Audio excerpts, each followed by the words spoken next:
Kadji Defosso. That's how we do it in Bamileke language. Today, we're going to be going right to the West region for a very smooth and beautiful adventure to discover what is in the land of the FAMLA, as the Cameroonians call it. We are going to be talking about the secrets of the success of the Bamileke people and why they make the influence, they make the wealth, and they make the reputation they have as one of a very small but influential clan in Cameroon. You want to stay with me on this journey because there's a lot you're going to be learning and there's a lot you're going to be dissecting from this information, because it's relating not just to your life but to the life that you're going to take from here onwards. This is Mfontoh-nomics. I want you to subscribe. I want you to hit the notification button so whenever we have a video, you're in that same zone. Mentati Pezelishu. Let's go to the west.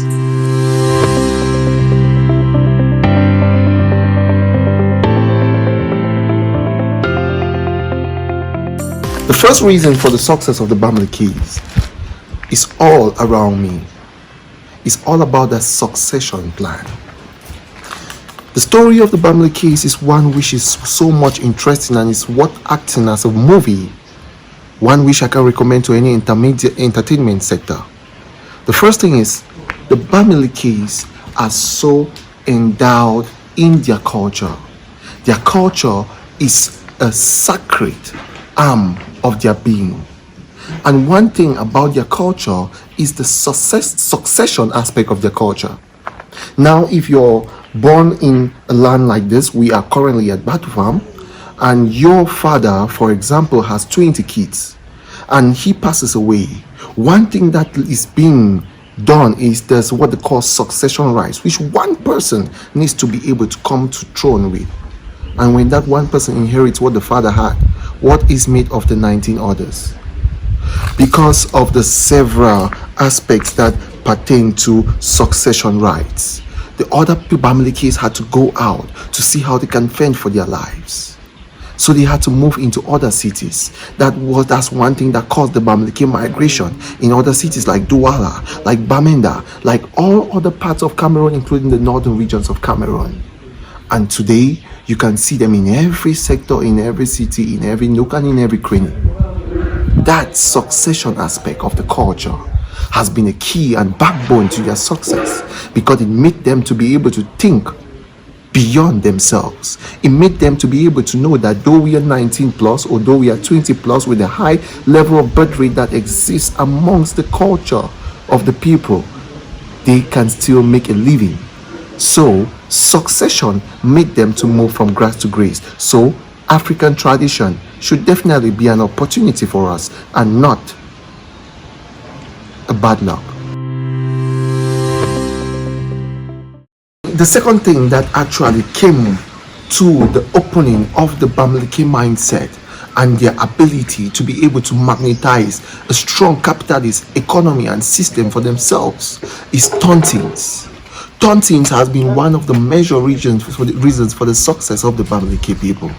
The Bamileke people have been able to sit down and be able to bring down a capitalist nature through social ties, to be able to connect well through themselves, by themselves, and to themselves. Tontines are a very, very common aspect in sub-Saharan Africa, stemming from Rwanda right up to East Africa, and they are inbuilt in the system of the Bamileke. And if we want to talk about Tontines in Africa or in Cameroon, we see that the Bamileke top this chart. I wouldn't mention names, but I would like to tell you the story of an interview I recently got with one of them. And he said when he needed $35,000, approximately 21 million francs, to start his dream and start his life in Paris, he had nothing to turn to. No bank to turn to, but he went to the Tontine, which without a paper, without a loan, a collateral, or even a security or guarantor, he could be able to get a loan that could kickstart him for the future. And right now, he's somebody well established, well rooted, and moving forward and ahead. This is the aspect that makes the Bamileke people different. Tontines are a vital aspect of their tradition and of their being. Though developmental economists, when you want to talk of finance, have been able to ascribe the aspect of Tontines as a failure in the future years to come, we see that going nowhere. When you hear of Bami power, you hear of Tontines. You hear of this very aspect that drills within their bone marrows and within their cultures and enshrined in their systems. Let's get to the third point as you discover more. Right now I'm behind a door, and this is how the culture and the palaces of the Bamilekes are being built. When you want to come, you need to bow down. It's a sign of humility, and that's taking us to the third point of why the Bamilekes are one of the most valuable and most influential people in Cameroon. The Bamilekes are never afraid to start small. They can be able to take a business from zero to hero. Most of the times we all have the ideas and ideologies that when you want to start a business, you should have a minimum capital. We have some of you right now watching me knowing that if I have to start that business, I need to be able to raise an amount of capital to be able to get me there. But a Bamileke man with his ingenuity is never afraid to start with what he has. He sees what is in his hands and he goes for it. I was talking one time with one who just got into the littoral region of Cameroon, and his story is one which you need to reckon with. He walked into Douala with nothing, and he was having nothing upon himself other than relationships. And what he had, he started with it. And all he had with him was the ability to fetch for fruit in the mangrove region and sell. That's where he started from.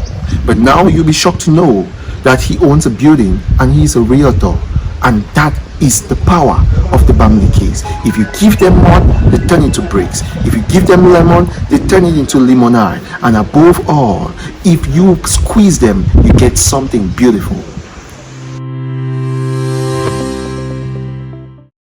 One thing you need to also understand about the Bamilekes and their power is their ability to have a high level of survival instincts.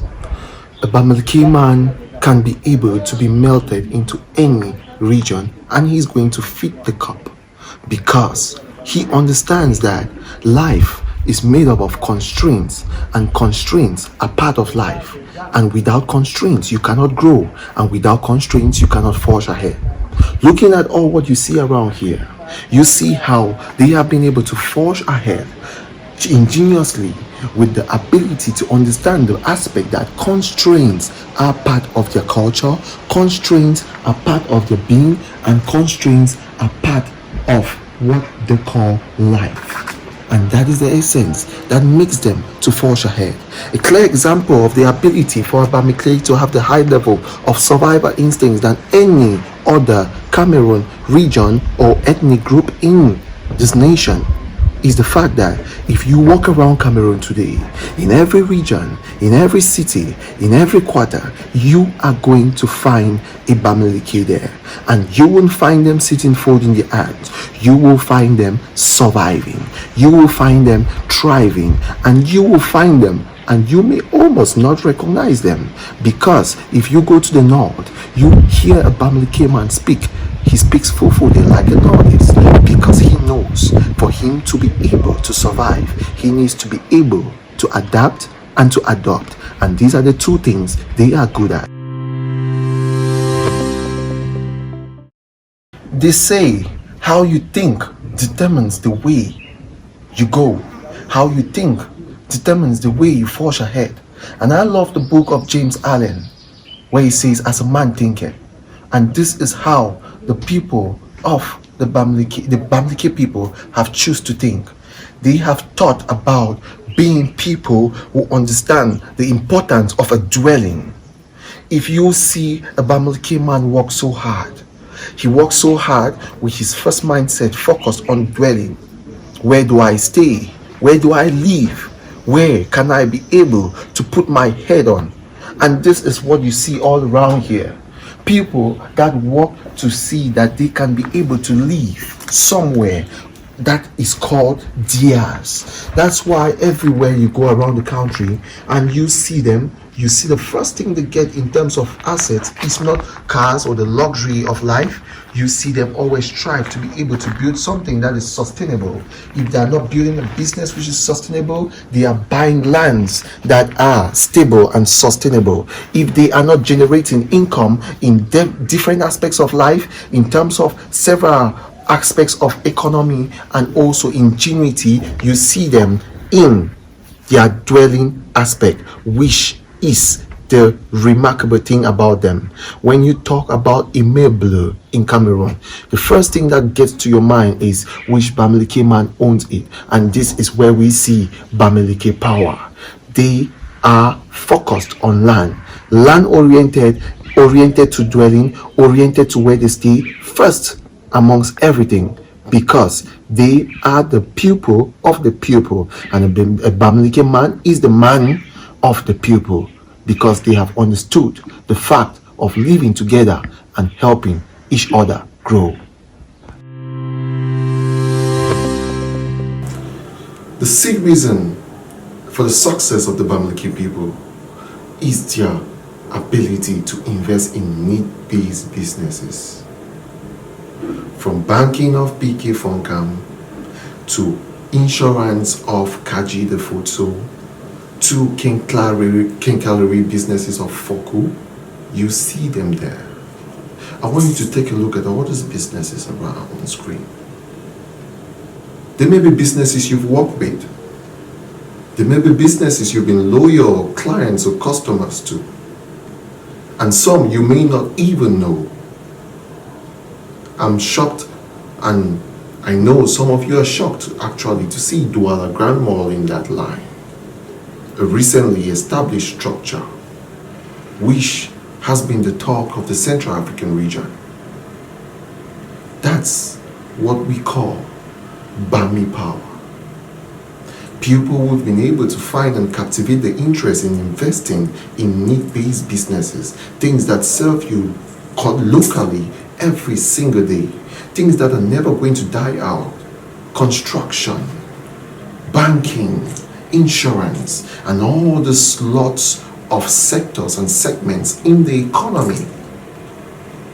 They are the future of the economy. And even when we want to talk of things in entertainment, we have Magai, Boytag, we have Kamini. These are all people who want to be everywhere, and they are everywhere. And to us, Mfontoh-nomics is a very controversial thing for people to actually give their viewpoints on this particular clan of people. But to us, we encourage, we applaud your strives. And we want to say one thing: keep moving forward and keep setting Cameroon on the limelight. This is Mfontoh-nomics, where life happens. Have a great life. Have a great future, and peace.